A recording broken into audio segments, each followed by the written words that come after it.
Tudo bom? Hoje nós vamos falar sobre a matéria do Kit 7.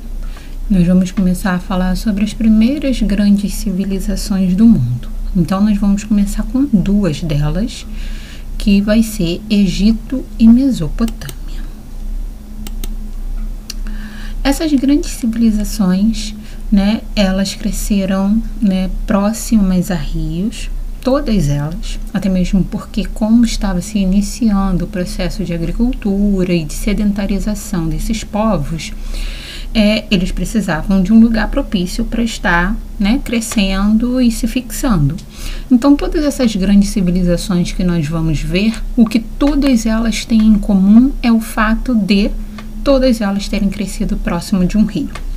No caso do Egito e da Mesopotâmia, eles vão crescer próximo de um território conhecido como crescente fértil, porque tanto o Egito quanto a Mesopotâmia vão ser duas civilizações que vão crescer próximo do deserto. No caso do Egito, próximo ao deserto do Saara, e a Mesopotâmia próximo ao deserto da Arábia.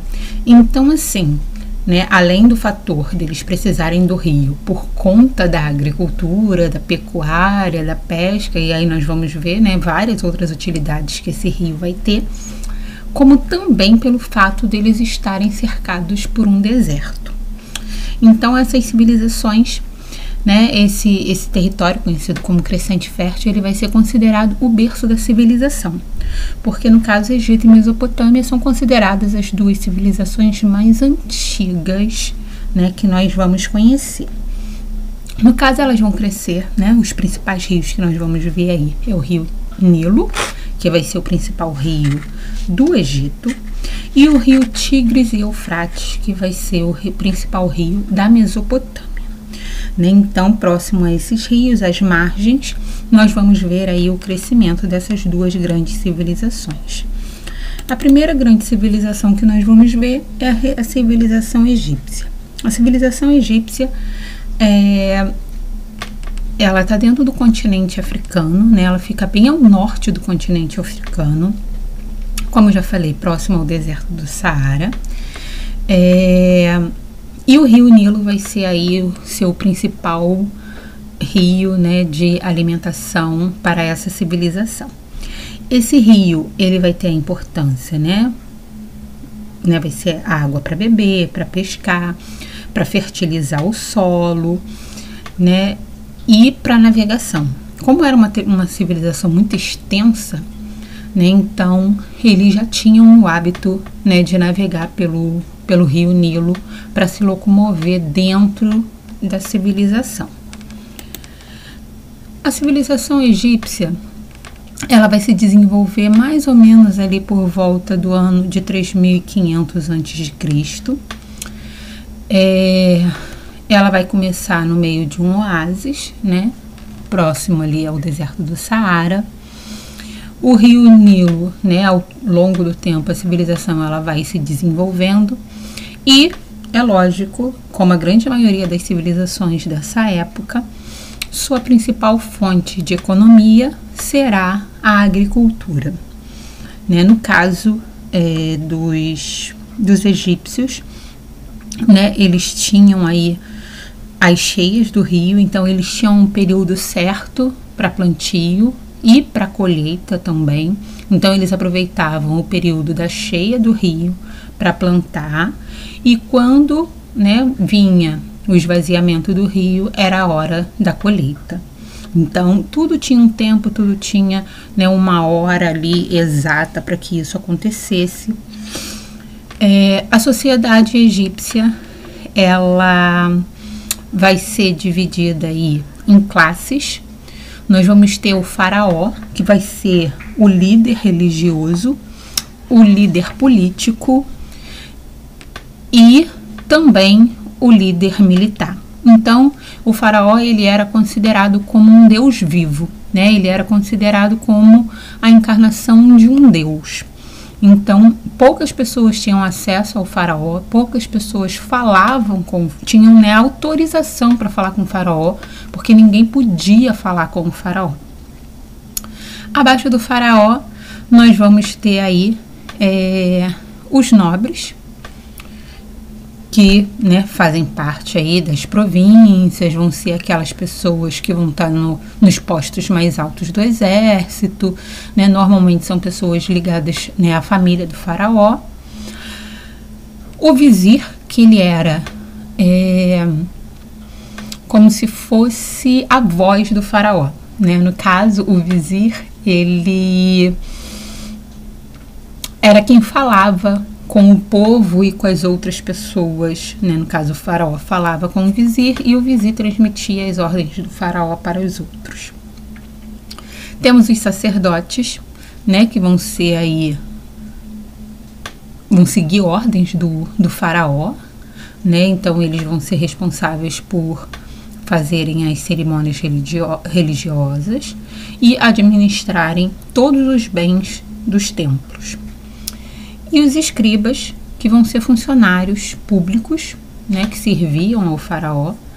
Eles eram responsáveis por cobrar os impostos, fiscalizar a economia, organizar as leis e eram um dos poucos que sabiam ler, escrever e contar, né? A escrita egípcia e a forma matemática egípcia, né, é bem diferente da nossa.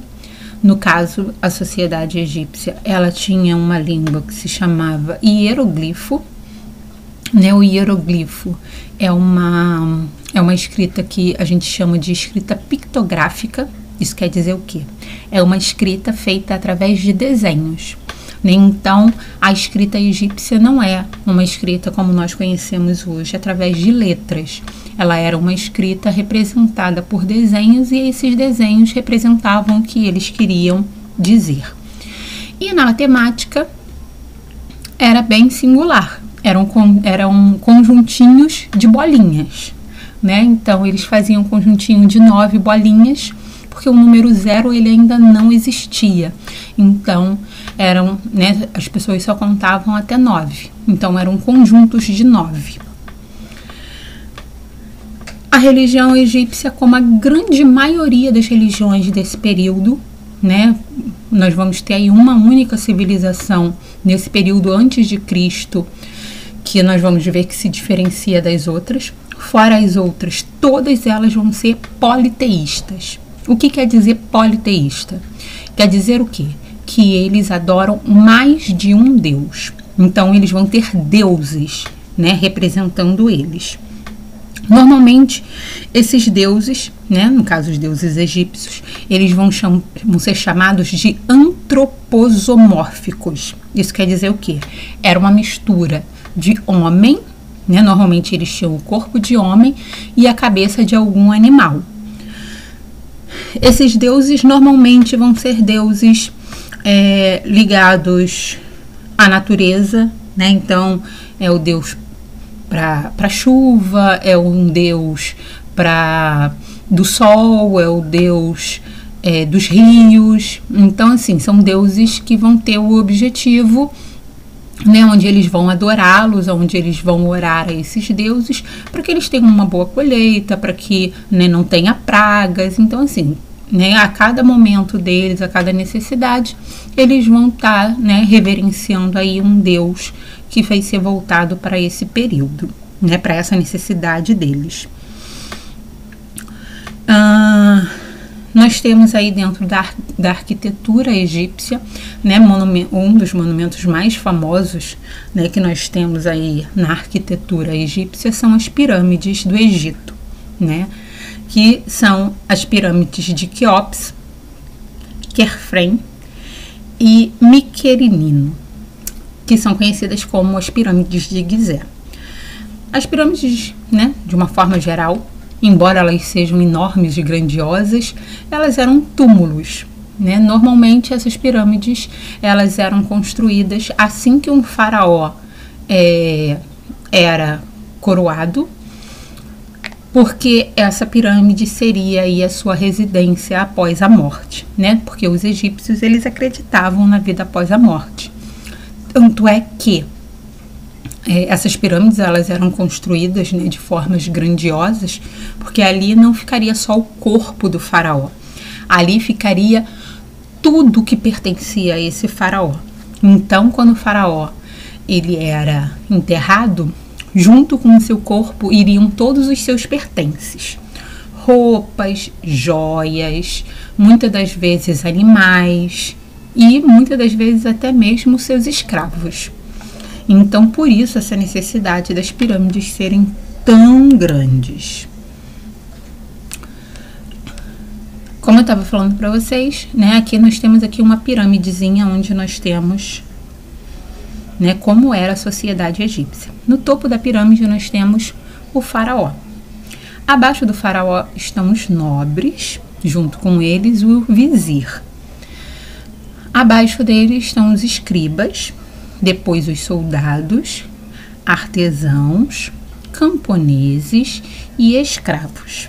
Esses escravos, né, eles, né, nós vamos ver aí na próxima matéria, que vai ser a população que vai dar origem, né, ao povo hebreu, né? Esses escravos, eles eram, né, pessoas que foram submetidas, né, ao poder do faraó e viviam, né, para trabalhar como, né, qualquer escravo de graça para essa sociedade.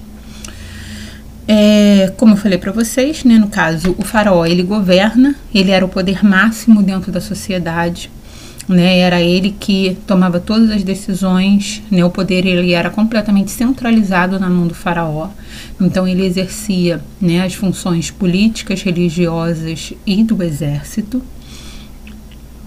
E o vizir, que era ele, né, o braço direito, podemos dizer assim, do faraó.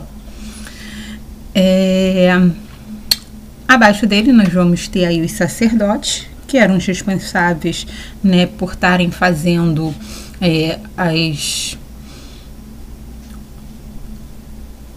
as festas, né, os rituais religiosos, os agrados aos deuses, né? Então, né, tudo isso estava com os sacerdotes. Depois deles nós tínhamos ali a terceira classe, que era destinada aos nobres e aos chefes militares, que eram responsáveis pela segurança do território, e dos escribas, principalmente, já que eram eles que faziam o recolhimento, né, dos impostos e também das colheitas. No caso, a sociedade egípcia, ela era uma sociedade centralizada em tudo. No caso, não havia ali uma liberdade de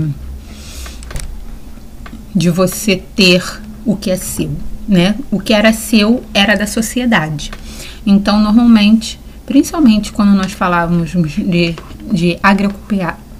agricultura e agropecuária, nós estamos falando em poder público, né? Então, tudo que era plantado e todos os animais que eram criados, eles eram do governo. E o governo redistribuía isso de acordo como ele achava melhor, né? Então, você não podia plantar para seu alimento, não podia criar um animal para o seu alimento. Aquilo ali pertencia ao governo. E o governo te dava a quantidade que ele achava que era necessário para você sustentar a sua família.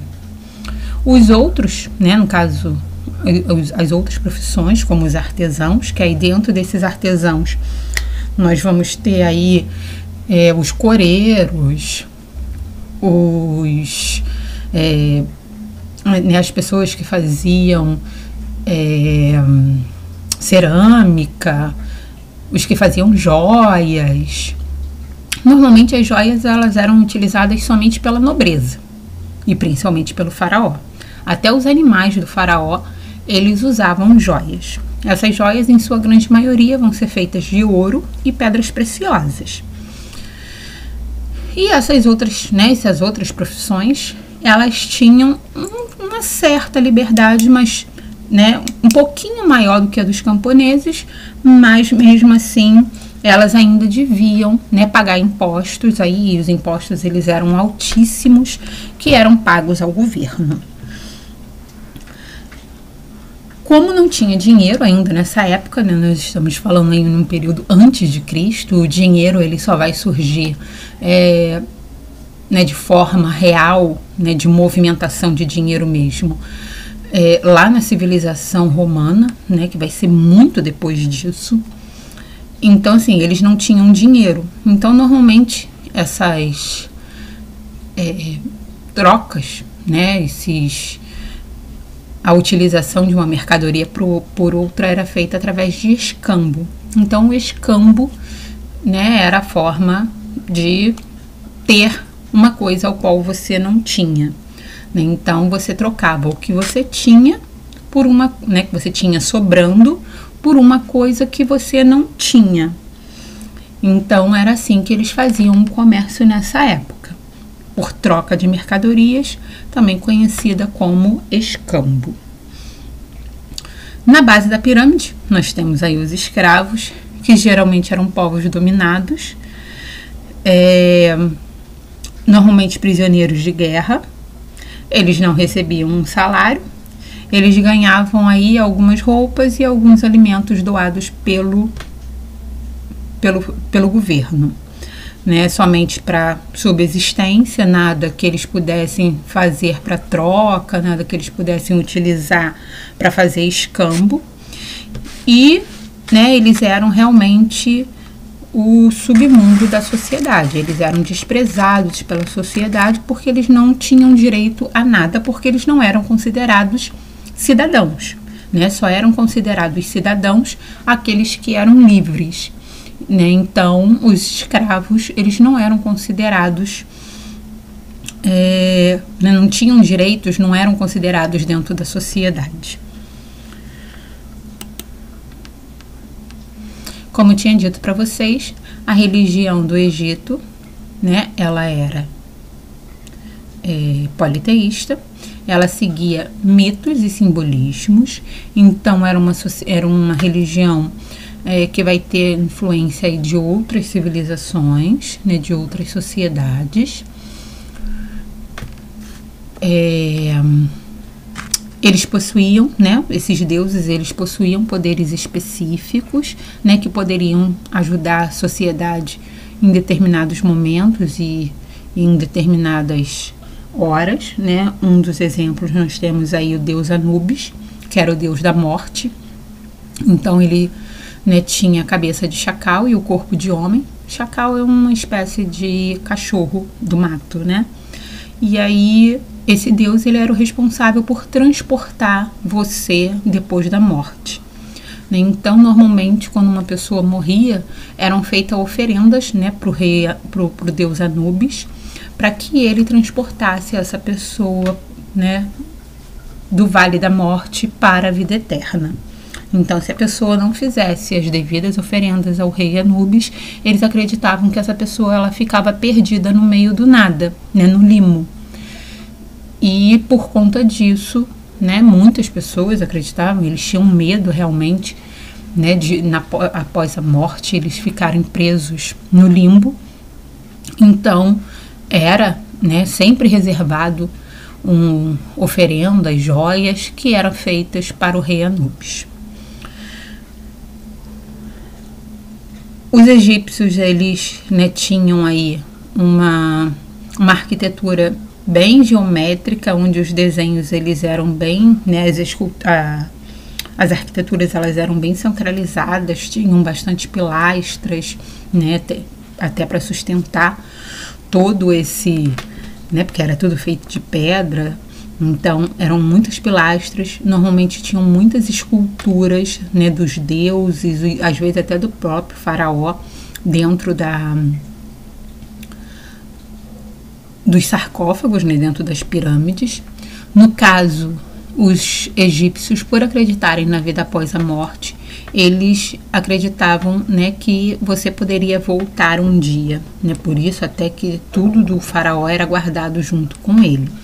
Então, eles tinham um processo de conservação do corpo, que era conhecido como mumificação, né. A mumificação, ela era um processo onde o corpo passava aí, né, primeiro eram retirados todos os órgãos, o corpo depois ele era dissecado com sal e ervas e óleo, e depois, né, e os órgãos eles eram colocados em recipientes com também um líquido trabalhado com óleos e essências, e ali, né, eles ficavam, os órgãos ficavam guardadinhos em recipientes, e o corpo, depois que ele passava por esse processo aí de dissecação, ele era mumificado, né? No caso, ele era envolto em atadura também, preparada com óleos e essências, e depois era colocado dentro de um sarcófago, né? Que é uma espécie de caixão. Só que a diferença, né, do caixão para o sarcófago é que o sarcófago normalmente ele tinha o formato, né? Ele era feito sob medida. Então, ele tinha o formato do corpo da pessoa e normalmente era pintado no tampo a fisionomia da pessoa, né? Então, normalmente nas tumbas egípcias são encontrados esses sarcófagos. E a nossa segunda civilização, hoje, né, é a civilização mesopotâmica. A civilização mesopotâmica, ela é chamada, né, ela tem esse nome por conta, né, de ela estar entre rios, né? Então, né, o significado de Mesopotâmia é entre rios, justamente porque ela ficava entre o rio Tigre e o rio Eufrates. Ela fica localizada no Oriente Médio, onde hoje fica, né, o Irã e o Iraque. Ela ficava ali no meio do que hoje é esses dois países, e ficava ali ao longo do rio Tigres e Eufrates. A civilização mesopotâmica, ela vai ser um pouquinho diferente em termos de estrutura, de organização. Ela vai ser um pouquinho diferente dos egípcios, né? No caso, os egípcios, eles tinham um poder político centralizado, né? Tudo estava na mão do faraó, tudo passava pelo faraó e, né, as decisões eram tomadas pelo faraó. No caso dos mesopotâmicos, eles eram divididos no que eles vão chamar de cidades-estados. Isso aí era muito comum nessa época. Muitas civilizações, né, vão ter essa linha de organização política, né? Os mesopotâmicos, os fenícios, os gregos, né, eles vão ter essa organização divididas em cidades-estados. O que vão ser exatamente essas cidades-estados? As cidades-estados, né, mesopotâmicas, né, no caso que é que nós estamos vendo agora, elas eram cidades, podemos dizer assim, meio que independentes. No caso, a Mesopotâmia, ela tinha um rei, mas essas cidades-estados, elas tinham uma certa autonomia, né, para tomar as suas decisões, né? Elas tinham que obedecer às ordens do rei, mas elas também tinham leis próprias, elas podiam formar as suas próprias leis, elas podiam tomar as suas próprias decisões, desde que o rei, né, autorizasse e concordasse com aquilo ali.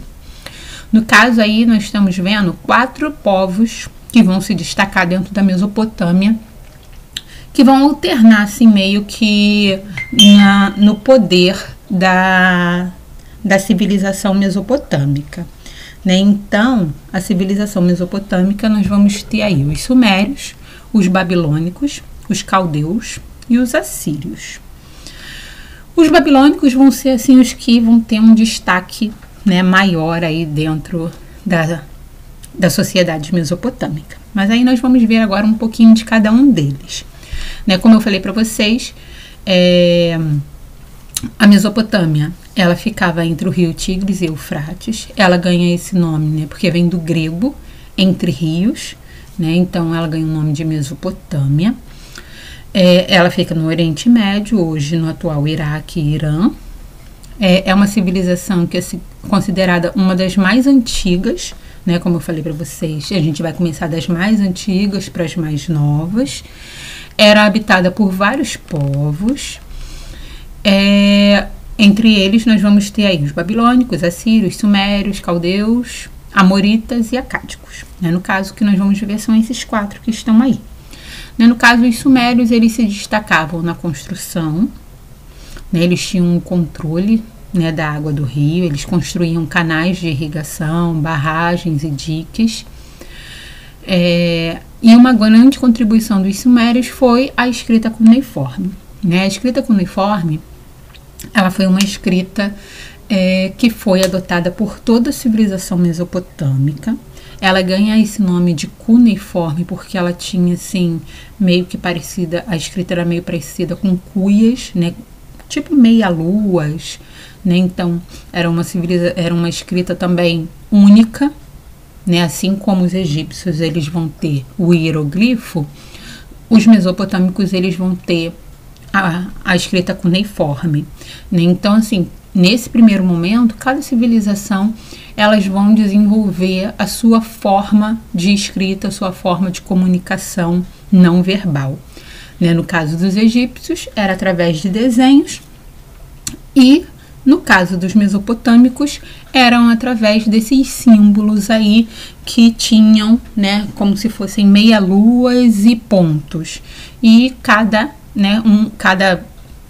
palavra ou cada letra, ela tinha um significado diferente, um formato diferente, até mesmo porque os mesopotâmicos, eles também ainda não vão usar letras, né, específicas para a escrita, né? Também vão ser aí palavras, né? Cada símbolo significa uma palavra.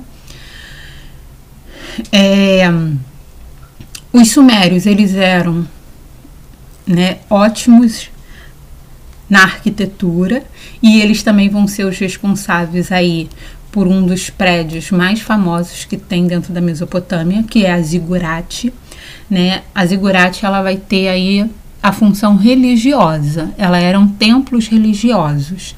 Então a zigurate, ela era uma espécie de pirâmide sem o topo, né, pontudo, né? Então ele tinha ali, em vez de ter aquela pontinha no topo da pirâmide, ela era retinha. E ela era feita em forma de escada, né? Ela era feita em forma de degraus. E lá no topo eram celebrados, quando tinham ritos religiosos abertos à população. E quando não, era feito dentro da própria zigurate. Os assírios, eles eram excelentes militares, foram eles que tiveram aí o maior poder, né, de defesa, e vai defender, né, vai desenvolver esse processo militar e vai, né, proteger a Mesopotâmia de ataques estrangeiros até onde der. Eram conhecidos por sua crueldade, né? Diziam que os assírios, eles eram extremamente cruéis com os seus adversários, mas por conta disso também eram muito respeitados, mas mais por conta do medo realmente do que por qualquer coisa. Os caldeus, eles foram, né, o segundo Império Babilônico, foi como eles ficaram conhecidos, e no auge nós vamos ter aí o imperador Nabucodonosor, né, que vai ser quem vai conquistar os judeus em Jerusalém, né, porque no caso os judeus, eles saem do Egito como escravos, né, alcançam a Terra Prometida, e depois, infelizmente, novamente eles se tornam escravos só que dessa vez dos mesopotâmicos, né, através do imperador Nabucodonosor II. Então,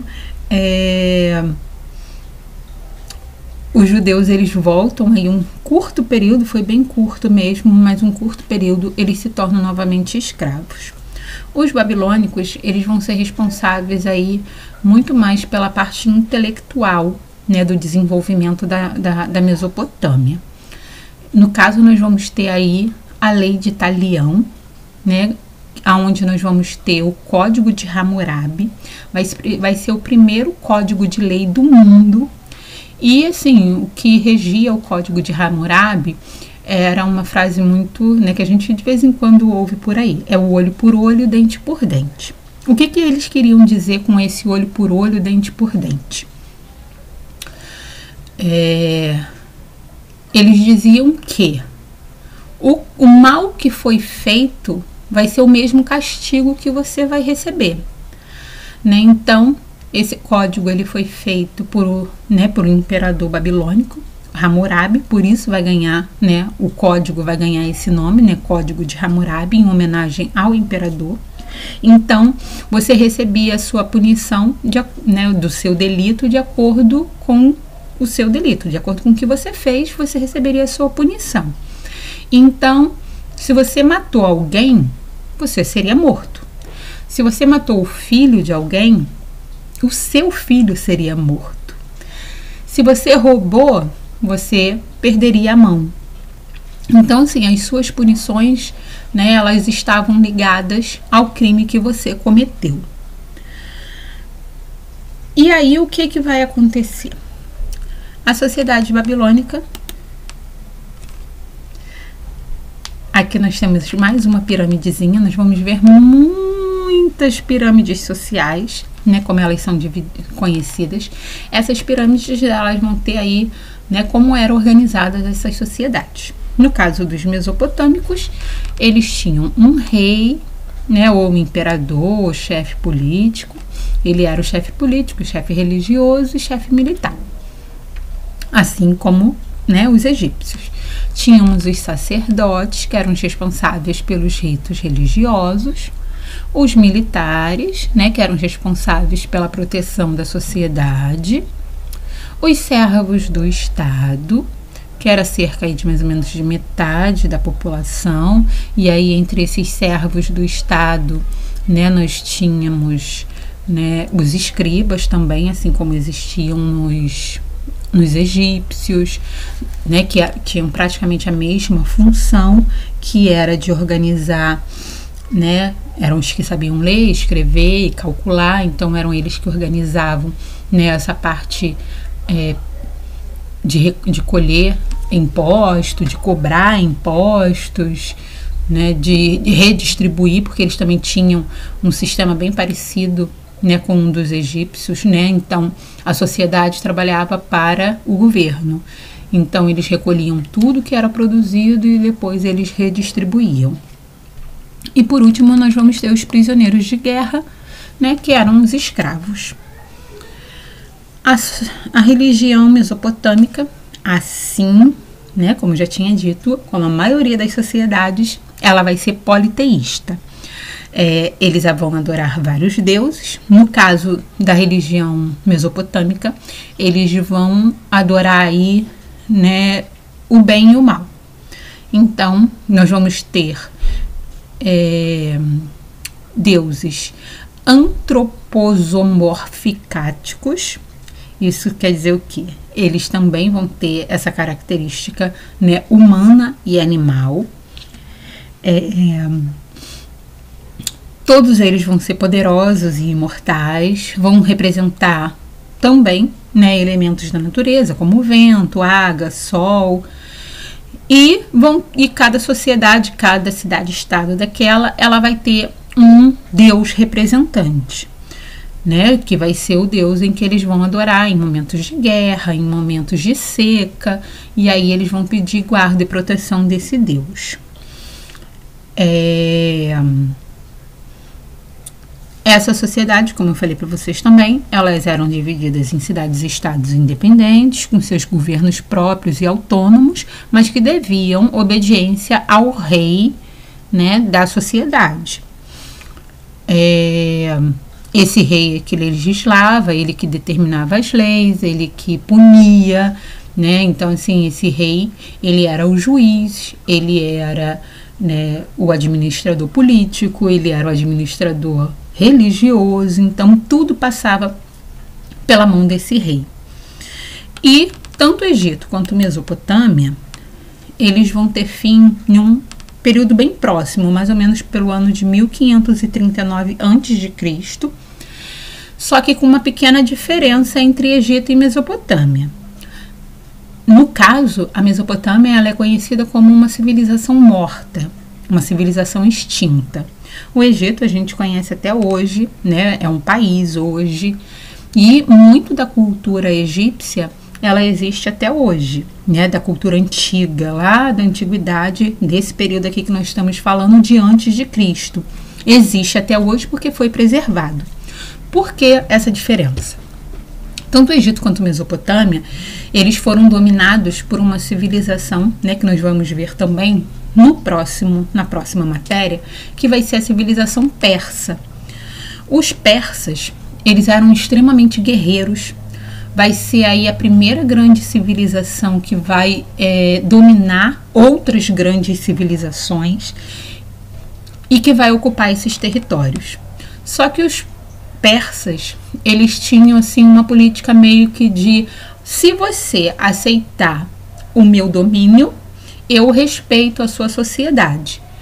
Se você não aceitar o meu domínio, nós vamos ocupar o seu território e destruir a sua sociedade.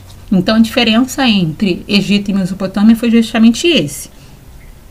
Os egípcios, eles aceitaram, né, que perderam para os persas e foram dominados pelos persas. E os persas, né, como normalmente acontecia quando uma sociedade era dominada por outra, eles pagavam impostos, ficavam ali, né, com guardas persas tomando conta da sociedade, mas eles podiam continuar vivendo a sua vida. Os mesopotâmicos, eles não aceitaram esse domínio, né? Eles não aceitaram esse processo de domínio. Então, eles, né, os persas, eles invadiram e destruíram a sociedade. Tanto é que, assim, é muito difícil hoje a gente contar um pouquinho da história mesopotâmica, porque muita coisa se perdeu, muita coisa nós não encontramos mais. Nós encontramos pouquíssimas coisas, né, sobre a sociedade, né, de artefatos, de fontes históricas, né, que contem realmente a história da Mesopotâmia. Sobraram poucas coisas, justamente por conta disso, porque eles destruíram a sociedade, eles destruíram, né, tudo que fizesse menção a essa sociedade, por conta, né, deles não terem se submetido, não terem aceitado o domínio da sociedade persa. Então, por volta aí de 1539, também é quando chega ao fim do domínio dos mesopotâmicos sobre os judeus, né, que no caso começa ali em 587 a.C., termina em 539 a.C. Então, dura aí uma média de 40 e pouco, menos de 50 anos, esse período novamente de escravidão dos judeus, porque, né, no caso, os persas, eles libertam, né, os judeus, porque eles dominaram a civilização mesopotâmica. Então, eu espero que eu tenha ajudado. Qualquer dúvida, podem consultar o livro também, consultem a apostila, leiam tudo com muito cuidado e até a próxima.